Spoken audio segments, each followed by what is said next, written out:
Hello guys, and welcome back again sa aking YouTube channel. So in this video po is pag-uusapan po natin yung naging vlog po ni PB Team Nonoy noong nakaraan, kung saan nga po ay sinabi niya na napakarami nga daw niyang basher para sa pabahay ng mga batang ulila sa magulang. So panoorin po natin yung kanyang sinabi about sa mga bashers. Kasi napakarami kong basher dito sa bahay na to, sa mga bata. So ito, sasagutin ko kayo. Ako po ay simpleng vlogger. Kumbaga, di pa ako tulad ng ibang vlogger na mga mayaman. So, kahit maliit lang yung kinikita ko, humanap talaga ako ng paraan para makatulong ako sa ating mga kababayan na nangailangan ng tulong natin. So, may nag-comment kasi sa akin na, "Kuya, puro ka na lang salita, wala ka namang ginagawa." So, okay lang yan sa akin lahat. Basta ako, palagi ako dyan sa baba. Basta ako, alam ko na ang ginagawa ko ay tama. Hala na yung mga sasabihin ng mga basher na dyan. Kahit ilan pa kayo magbas dyan, wala akong pakialam. Basta ang ginagawa ko, nasa tama ako. Hindi po ako naipituan. Basta alam natin, ang ginagawa natin ay nasa tama. Importante, ganun talaga yung mag-vlog. Maraming mga basher. Kasi yung mga ganyan na tao, ang nakikita nila yung mali, hindi nila nakita yung tama. So, sa atin, as long as na tama yung ginagawa natin, hindi tayo magpapapekto. Kasi kung magpapapekto tayo, walang mangyari. Tulad na lang ng ganito na kung huminto tayo sa pagbablog, hindi tayo makatulong. So yun po. So yun nga po yung sinabi ni PB Team Nonoy about sa mga bashers niya. Sabi nga niya is wala siyang pakialam sa mga ito. So yun nga po, sa pabahay po kasi ng mga batang ito, medyo natagalan kasi talaga. I believe mga more than 1 year na din simula nung inanod ng yung bahay ng mga bata. Sabi ni PB Team Nonoy na paggawaan nga po sila ng panibagong bahay, kaso nga lang medyo natagalan nga po at umabot nga po ng sobra 1 year, which is naiintindihan naman natin kasi nga sabi nga ni PB Team Nonoy na hindi naman siya mayaman na vlogger just like other vloggers na kapag may tutulungan automatic may tulong agad na darating kasi nga may mga pera sila or may mga pondo sila na pangtulong. At si PB Team Nonoy po kasi alam naman natin kung gaano lamang kaliit yung kanyang channel. Yung mga views niya is maliliit lang din, so ibig sabihin is maliit lamang din yung pumapasok na earnings or sahod or revenue sa kanyang YouTube channel. Kaya hindi po yun sasapat para itulong agad-agad sa mga taong gusto niyang tulungan, just like yung mga bata na ulila na nga po, maagang na ulila nga po sa magulang. Kasi syempre may pamilya din si PB Team Nonoy, so magkano lamang yung sinasahod, so kakasya lamang din, or kung may sobra man at least konti na sobra lamang din na maitutulong sa ibang mga tao. Pero yung pabahay kasi, alam naman natin na kapag magpagawa tayo ng bahay is kailangan din talaga ng malaki-laking halaga kasi hindi naman pwede na magpapagawa lamang ng bahay na yung parang kubo-kubo lang kasi parang useless din naman yun kasi nasisira din naman kaagad.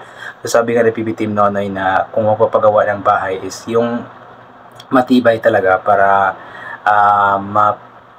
mapakinabangan din ng mga bata habang buhay, habang sila ay lumalaki. So sabi nga ni PB Team Nonoy na yun nga sabi niya sa mga bashers na wala siyang pakialam sa mga bashers kahit gaano man karami ang kanyang mga bashers, wala silang pakialam kasi nga wala rin naman silang naitutulong.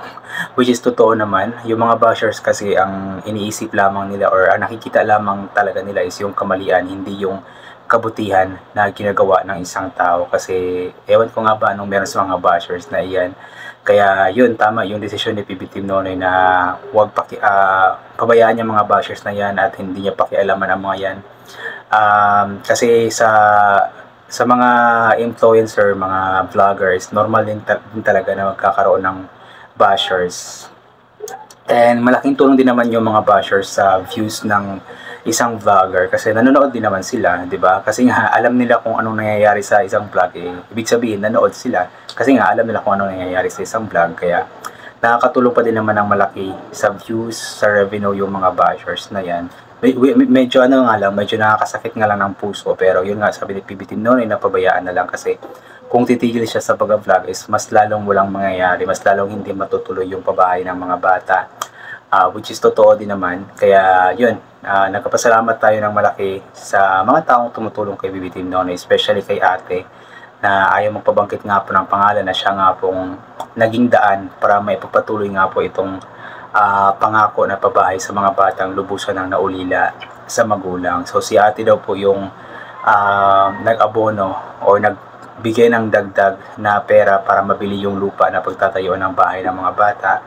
At the same time is tumulong din para sa mga materyales para sa bahay ng mga bata, which is talagang tuloy na ang pabahay ng mga bata ito. Although medyo natagalan man, umabot man ng sobra 1 taon, at least natuloy pa rin at magkakaroon na ng maayos-ayos na bahay ang mga bata. At talagang sinigurado ni PB Team Nonoy na yung pagtatayuan ng kanilang bahay, yung lupa, is safety na, hindi na katulad dati. Sa first bahay nila, yung sa tabi ng kalsada, na natumbahan nga po ng puno, yun, medyo delikado din talaga yun kasi nga maraming mga puno at meron pang napakalaking centennial tree na natumba nga po way back 2023. Tapos yung pinagawaan sila ng bahay ni Tita Dens doon sa may Surup, which is delikado din kasi medyo malapit pala yun sa ilog. At yun nga, nung bumaha ay nadala nga po ang kanilang bahay.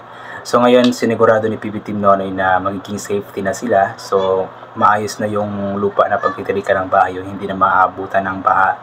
Yung malayo-layo din sa kalsada para hindi delikado yung mga bata. Kaya yun, abangan na lamang po natin yung magiging pabahay para sa mga bata. And I'm sure na magiging excited or sobrang excited na ang mga bata sa panibagong bahay nila sa tulong ni PB Team Nonoy at ng mga sponsors na nagmamahal sa kanila. Kaya nagpapasalamat tayo ng malaki kay, or of course, unang-una sa Panginoon kasi siya talaga ang may plano sa lahat ng mga bagay na ito.